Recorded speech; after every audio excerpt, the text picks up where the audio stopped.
गणित बता रहे हों, लेकिन बिहार में नीतीश सरकार और तेजस्वी सरकार दोनों विकल्प के खिलाफ बिहार की जनता ने मत दिया है।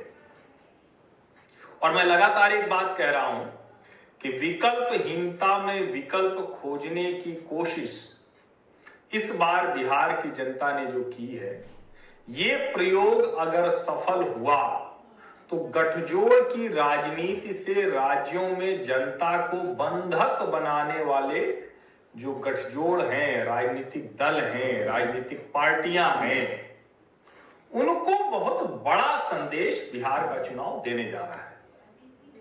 अब जाहिर है, इस वक्त अगर मैं ये बात कर रहा हूं, अब तो मतलब कल सुबह तो ये नतीजे आ जाएंगे, लेकिन फिर भी अगर मैं ये आंकड़ा अनुमान देने का जोखिम ले रहा हूं तो उसके पीछे बड़ी सीधी सी वजह है। मैं नवंबर 2019 से लगातार इसी तरफ इशारा कर रहा था। ज्यादातर ओपिनियन पोल्स उस बात को तो समझ रहे थे, लेकिन बावजूद उसके वो शायद उसको ठीक से नहीं पकड़ने को तैयार थे। और एग्जिट पोल्स ने तो दूसरी दिशा पकड़ ली है। तेजस्वी सरकार को लेकर देश में बहुत उत्साह हो गया है, जो एक खेमा है। कोई दिक्कत नहीं है, आज तेजस्वी जी का जन्मदिन है, उनको ढेर सारी शुभकामनाएं। वो राजनीति में सफल हो, बेहतर बिहार के रास्ते पर चले, उनको सफलता मिले, बहुत अच्छा होगा।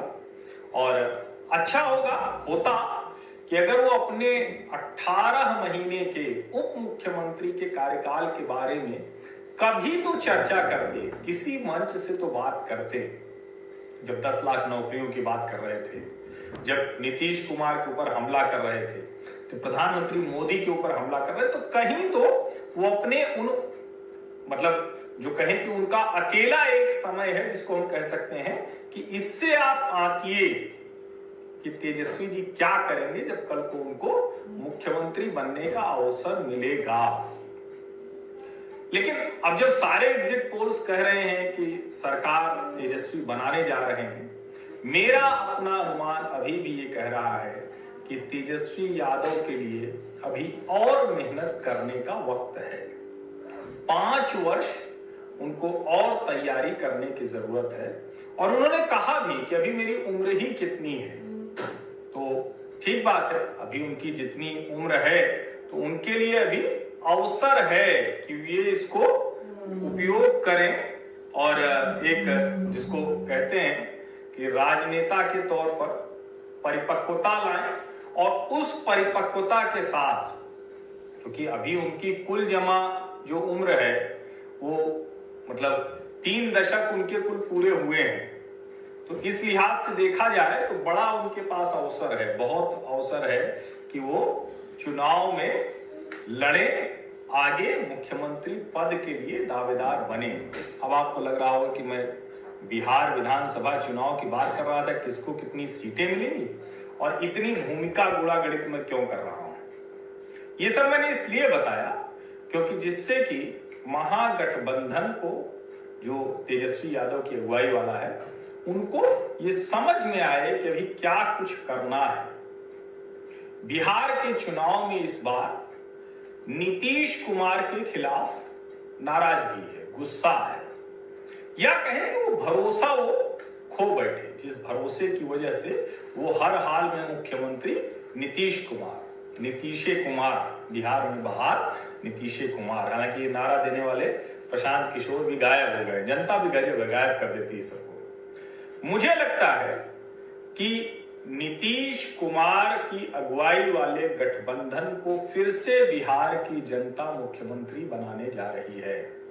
अब जैसे ही मैं ये कहता हूं, आप कहें कि अभी तो मैं कह रहा था कि नीतीश कुमार मुख्यमंत्री नहीं बनने जा रहे हैं, तो मैं फिर से कह रहा हूं कि नीतीश कुमार की अगुवाई वाले गठबंधन को जनता मैंडेट देगी, जनादेश देगी, लेकिन मुख्यमंत्री नीतीश कुमार बनेंगे इसमें मुझे संदेह दिखता है।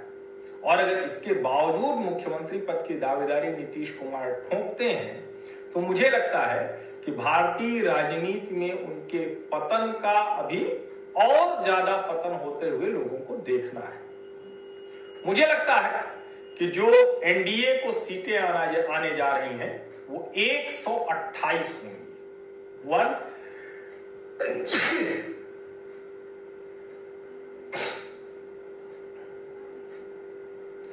मुझे लगता है कि जो एनडीए को राष्ट्रीय जनतांत्रिक गठबंधन, जो नीतीश कुमार की जदयू, भारतीय जनता पार्टी, जीतन राम मांझी की हम सेकुलर और मुकेश सहनी की वीआईपी, इन 4 दलों का जो राष्ट्रीय जनतांत्रिक गठबंधन है उनको 128 सीटें मिलेंगी।